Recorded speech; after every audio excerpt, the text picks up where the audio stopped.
जब इलेक्शन का टाइम आता है तो नेताओं का बाजार लगता है मुसलमानों को खरीदने के लिए। और कई तरीके से मुसलमानों को खरीदते हैं।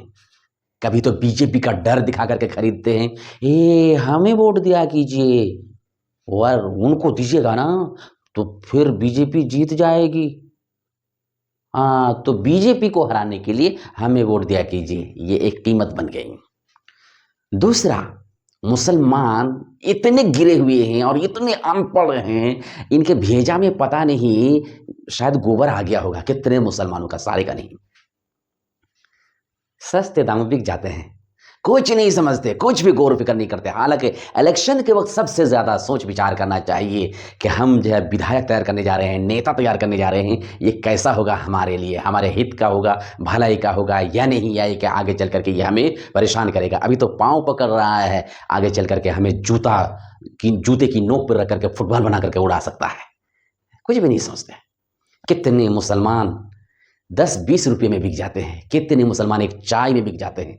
अल्लाह की कसम, ये दोनों बात जो मैंने कही है बिल्कुल सही है। अभी कुछ दिन पहले मैं नाई की दुकान में बाल कटवा रहा था। एक गैर मुस्लिम ने कहा, आपके गांव के जो मुसलमान है ना, 10 रुपये पीस मिलते हैं, 10 रुपये में बिक जाते हैं। अल्लाह अकबर, सुन करके मेरा तो दिमाग खराब हो गया। सर बोझल करके मैं गांव आया, किसी के सामने मैंने चर्चा किया, किसी और ने और भी बात कह दी। कहा, ये 10 रुपये की बात कर रहे हैं आप, एक चाय में एक मुसलमान मिलता है। क्या है मुसलमान, तुम्हारी कीमत कुछ भी नहीं समझते। वोट की बड़ी अहमियत है, हर एक को नहीं दिया जा सकता। वोट देना भी गवाही है। जिसको आप वोट दे रहे हैं, आप उसे ये समझ रहे हैं कि ये समाज के लिए अच्छा होगा।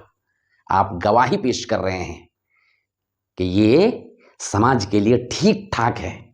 अब ठीक है या नहीं, गलत को दे रहे हैं तो आप झूठी गवाही दे रहे हैं, झूठी गवाही दे रहे हैं, गुनाह का काम कर रहे हैं आप। इस वजह से जिसे भी आप अपना नेता चुने, उस पर गौर कर लें कि ये हमारे लिए सही है या गलत है।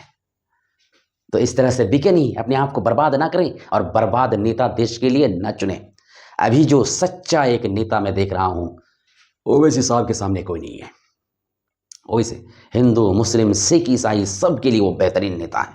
वो एक पढ़े लिखे और बैरिस्टर हैं, हैदराबाद में काम कर रहे हैं, कोई टेंशन